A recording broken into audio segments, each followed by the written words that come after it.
प्रेम कहानी। ये कहानी है एक छोटे से गांव की, जहां लोग सादगी और सच्चाई से जीवन जीते थे। गांव का नाम था सपना, और यहाँ की हर गली, हर मोड़ कुछ खास था। इस गांव में दो परिवार रहते थे, एक था शर्मा परिवार और दूसरा था तिवारी परिवार। शर्मा परिवार में राघव और उनकी बेटी सिया रहते थे, जबकि तिवारी परिवार में आदित्य और उनकी बहन रजनी रहती थी। सिया और आदित्य बचपन के साथी थे।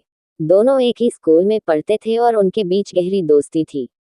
लेकिन समय के साथ वे अलग अलग रास्तों पर बढ़ गए। सिया के पिता का ट्रांसफर एक बड़े शहर में हो गया और वह शहर चली गई। आदित्य ने उसे बहुत मिस किया, लेकिन समय के साथ वह भी अपनी पढ़ाई में व्यस्त हो गया और सिया की यादें धीरे धीरे धुंधली पड़ने लगी। कई सालों बाद सिया गांव लौटी। अब वह एक सुंदर और समझदार लड़की बन चुकी थी। उसकी आंखों में पुराने दिनों की यादें थीं और दिल में अनकही बातें।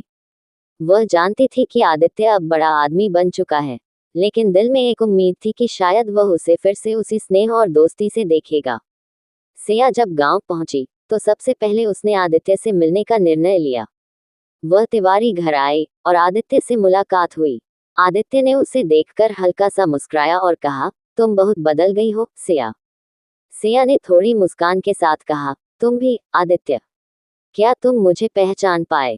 कैसे भूल सकता हूँ, आदित्य ने उत्तर दिया। तुम हमेशा मेरे साथ खेलने आती थी, हम दोनों साथ पढ़ते थे। दोनों के बीच थोड़ी देर की खामोशी छा गई। फिर सिया ने कहा, वह समय कितना सुंदर था, नहीं? आदित्य ने सहमति में सिर हिलाया। इसके बाद दोनों ने बहुत समय बिताया, पुराने दिनों की बातें की और एक दूसरे को फिर से समझने की कोशिश की। समय के साथ उनका रिश्ता भी बदल गया। अब ये केवल दोस्ती नहीं बल्कि कुछ और था, कुछ ऐसा जिसे दोनों दिल से महसूस कर रहे थे, लेकिन शब्दों में नहीं कह पा रहे थे। सिया के मन में एक हलचल थी। वह जानती थी कि आदित्य के साथ उसका रिश्ता अब पहले जैसा नहीं रहा था। उसकी आंखों में एक गहरी चाहत थी और दिल में बहुत सी अनकही बातें। लेकिन उसे डर था, क्या आदित्य भी वही महसूस करता है? क्या वह उसे सिर्फ एक पुरानी दोस्त की तरह देखता है, या कुछ और? एक दिन सिया ने आदित्य से सीधे तौर पर पूछा, क्या तुम मेरे लिए वही महसूस करते हो जो मैं तुम्हारे लिए महसूस करती हूँ? आदित्य को यह सवाल अचानक लगा, लेकिन उसने धीरे धीरे जवाब दिया, सिया, मुझे लगता है कि हम दोनों अब वही नहीं हैं जो पहले थे। समय बदल चुका है और हम दोनों भी बदल चुके हैं। लेकिन हाँ, मुझे तुमसे बहुत गहरी दोस्ती और सम्मान है।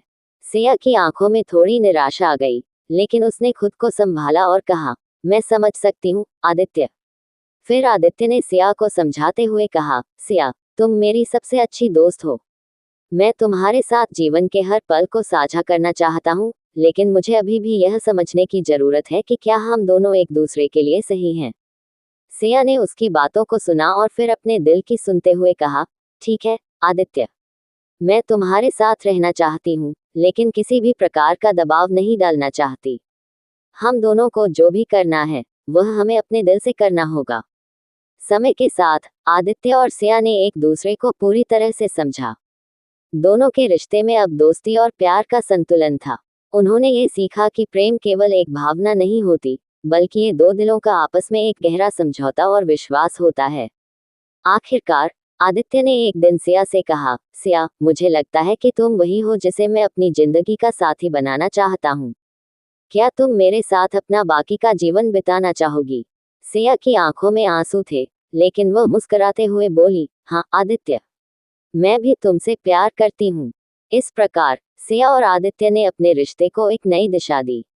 दोनों ने मिलकर अपने प्यार को और भी गहरा किया, और वह प्रेम कहानी जो एक समय केवल दोस्ती तक सीमित थी, अब एक सुंदर और सशक्त प्रेम में बदल गई थी।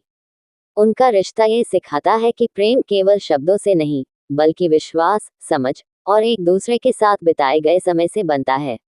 जब दो लोग सच्चे दिल से एक दूसरे को समझते हैं और सम्मान करते हैं, तो उनका रिश्ता हर चुनौती से मजबूत होता है।